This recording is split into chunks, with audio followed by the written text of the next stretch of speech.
నమస్కారం. సుప్రభాత ఘంటారావానికి స్వాగతం. ముందుగా ప్రధాన అంశాలు. తిరుమల లడ్డు నెయ్యి విషయంలో విస్తుగొలిపే విషయాలు. వైసీపీ పాలనలో కల్తీకి ఎన్డీడీబీ పరీక్షల నివేదికే రుజువన్న తెలుగుదేశం. తిరుమల లడ్డూలను అపవిత్రం చేశారన్న చంద్రబాబు. బాధ్యులపై కఠిన చర్యలు తప్పవని హెచ్చరిక.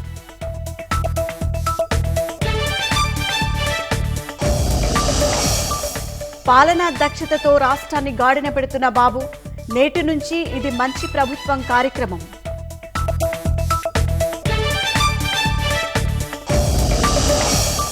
కోల్కతా వైద్యుల ఆందోళనకు తాత్కాలిక విరామం. రేపటి నుంచి అత్యవసర సేవలకు హాజరవుతామని ప్రకటన.